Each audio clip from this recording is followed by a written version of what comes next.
বন্ধুগণ, আজকে খুবই জনপ্রিয় একটা মিষ্টি নিয়ে আমরা চলে এলাম আমাদের আজকে এই নতুন ভিডিওতে। তো চলুন ভিডিও শুরু করা যাক। সবার আগে বন্ধুগণ, আমাদেরকে চিনির রস তৈরি করে নিতে হবে খুব সহজেই, এবং তার মধ্যে দুটো এলাচ ফাটিয়ে দিতে হবে ফুটন্ত অবস্থায়। তো আমরা এটা তৈরি করে ফেলেছি। তো চলুন পরবর্তী ধাপের দিকে এগিয়ে যাওয়া যাক। তো বন্ধুগণ, পরবর্তী ধাপের দিকে আমরা এগিয়ে এলাম। এরপর আমরা একটা খালি কড়াই নিয়ে নিয়েছি। এর মধ্যে আস্তে আস্তে আমরা সমস্ত রকমের রেসিপির ম্যাটেরিয়ালসগুলো ঢালবো। তো চলুন শুরু করা যাক। তো বন্ধুগণ, ঠাম্মি এরপর নিয়ে নিয়েছি হাতের মধ্যে সুজি, তাই তো ঠাম্মি? কি নিয়েছে এটা? বন্ধুগণ, সুজি দিয়েছি। তাহলে সুজি এরপর কড়াইয়ের মধ্যে দিয়ে দিতে হবে। দিয়ে দাও।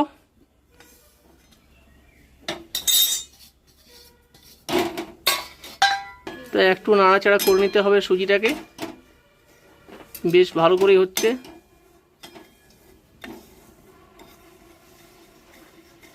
এরপর এর মধ্যে যাচ্ছে এক নতুন জিনিস, ঘি।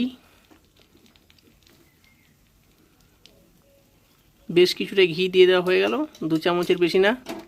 এরপর ঘি আর সুজিটাকে ভালো করে মেখে নিতে হবে।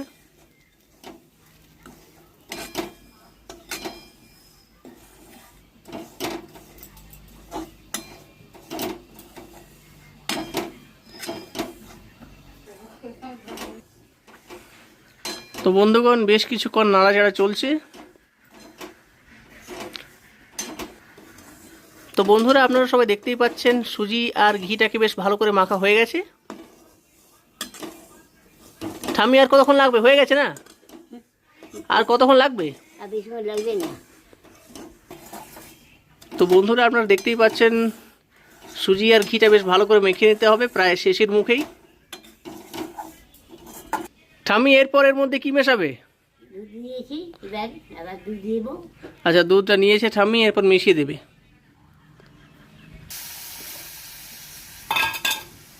দুধটা মেশানো হয়ে গেছে। এরপর বেশ কিছুক্ষণ নাড়াচাড়া করতে হবে এটাকে।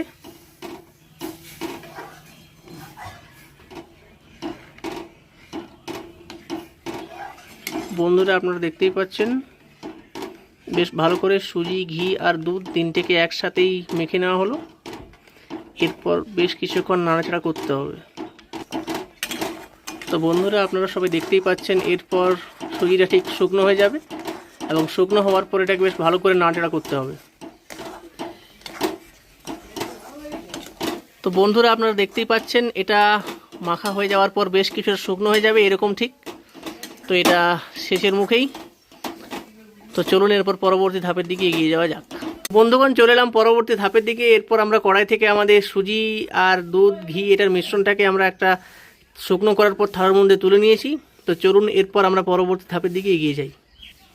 তো বন্ধুগণ, এর সাথে বেশ কিছুটা ময়দা নিয়ে নিতে হবে। এরপর দুটোকে একসাথে মেখে নিতে হবে, তাই তো ঠাম্মি?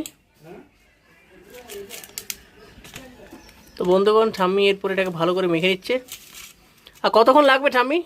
আর বেশি লাগবে না, আর অল্প কিছুক্ষণ লাগবে। অল্প। তো চলুন এটাকে আমরা ভালো করে এরপর মেখে নিই। তো বন্ধুগণ, ঠাম্মি খুব তাড়াতাড়ির মধ্যে এটাকে মেখে নিচ্ছে। বেশ কিছুটা ময়দা লাগলো আরও, নাহলে পাকটা খুব হালকা হয়ে যেত। একটু কড়া করে না এটাকে মাখলে ভাজার সময় কিন্তু এগুলো সমস্তটা নষ্ট হয়ে যাবে। তো বন্ধুগণ, এরপর আমাদের মাখা প্রায় শেষের মুখেই। ঠাম্মি এটাকে বেশ ভালো করে মেখে নিয়েছে। তো চলুন এরপর আস্তে আস্তে আমরা এগুলোর ডোগুলো বানিয়ে নিই। এমনি করে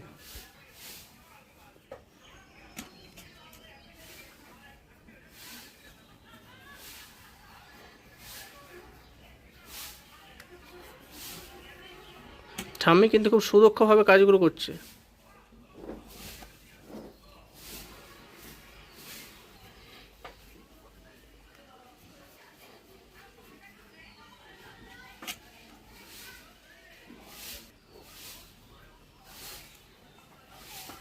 এই তো প্রায় অনেকগুলো হয়ে গেল।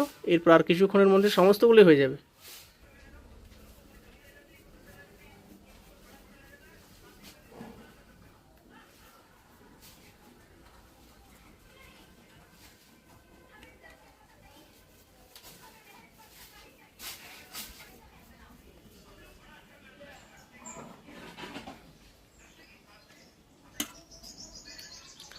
তো বন্ধুরা, আপনারা দেখতেই পাচ্ছেন ঠাম্মি প্রায় সমস্তগুলোকে শেষ করে দিয়েছে।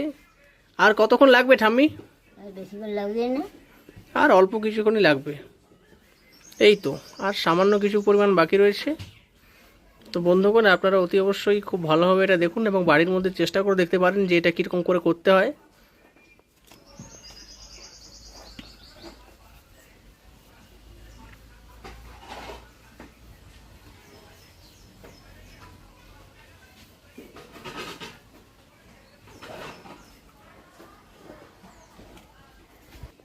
তো ঠাম্মি সমস্তগুলো শেষ তো? সব হয়ে গেছে। এরপর আমরা পরবর্তী ধাপের দিকে আস্তে আস্তে এগিয়ে যাই। তো চলুন বন্ধুগণ, আর বেশিক্ষণ সময় অতিবাহিত না করে আমরা পরবর্তী স্টেপের দিকে এগিয়ে যাই। তো বন্ধুরা, আমরা কড়াইয়ের মধ্যে চাপিয়ে দিয়েছি তেল। এরপর তেলটা গরম হলে আস্তে আস্তে আমরা সমস্ত ডোগুলোকে কড়াইয়ের মধ্যে ছেড়ে দেব। তো চলুন আস্তে আস্তে আমরা সেই দিকে এগিয়ে যাই। তো বন্ধুরা, তেলটা গরম হয়ে গেছে। এরপর আস্তে আস্তে ঠাম্মি একে একে সমস্ত ডোগুলোকে ছেড়ে দেবে, তাই তো ঠাম্মি? একে একে ছেড়ে দাও।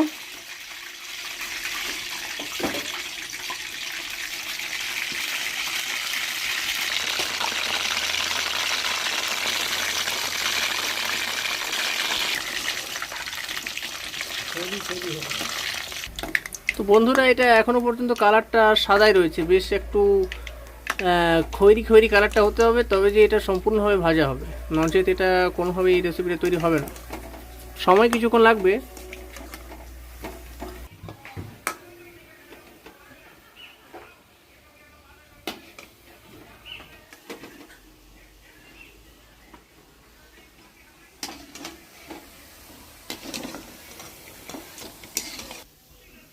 তো বন্ধুরা, প্রথমবারের মতো ছাঁকা হয়ে গেল সমস্ত ডোগুলো। এরপর এগুলো পরিপক্ক মিষ্টিতে পরিণত হয়ে যাবে।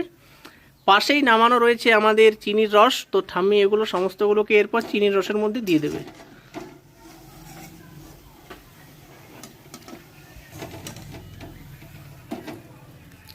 তো বন্ধুরা, গরম গরম অবস্থায় ঠাম্মি দিয়ে দিয়েছে, আপনারা চাইলে এগুলো ঠান্ডা করেও দিতে পারেন।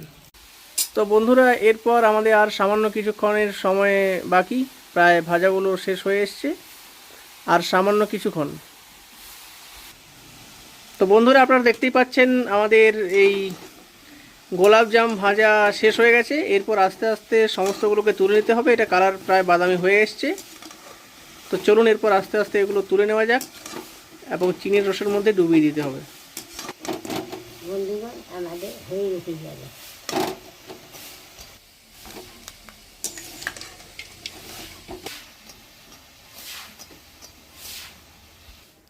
শেষমেশ আপনারা সবাই দেখতেই পাচ্ছেন বন্ধুরা, তৈরি হয়ে গেছে আমাদের গোলাপজাম। তো অতি অবশ্যই আপনারা বাড়ির মধ্যে এরকম রেসিপি ট্রাই করতে পারেন এবং আপনারা অতি অবশ্যই কমেন্টসের মাধ্যমে আমাদেরকে জানান যে পরবর্তী ভিডিও আপনারা কী সংক্রান্ত দেখতে চান এবং আমাদের চ্যানেলটিকে সাবস্ক্রাইব করুন। তো চলুন এরপর ঠাম্মির সাথে কথা বলে দেখা যাক ঠাম্মি আমাদেরকে কি বলে। তো চলুন ঠাম্মির সাথে কথা বলে দেখা যাক এরপর ঠাম্মি কি বলবে, বলো। বন্ধুরা, আমাদের গোলাপজাম হয়ে গেছে তৈরি, আবার রেখে দিচ্ছি। তাহলে বন্ধুগণ, আপনারা দেখলেন খুব সহজেই গোলাপজাম বাড়িতে কীভাবে বানানো সম্ভব। তাহলে আপনারা অবশ্যই এটা চেষ্টা করে দেখুন এবং অবশ্যই আপনারা প্রত্যেকেই ভালো থাকুন, সুস্থ থাকুন। চ্যানেলটিকে সাবস্ক্রাইব করুন, লাইক করুন এবং কমেন্টসে আমাদেরকে জানাতে ভুলবেন না। ভিডিওটা কীরকম লেগেছে সেটাও জানাবেন এবং পরবর্তী রেসিপি আপনারা কী সংক্রান্ত দেখতে চান সেটাও অতি অবশ্যই আমাদেরকে কমেন্টসে জানাবেন।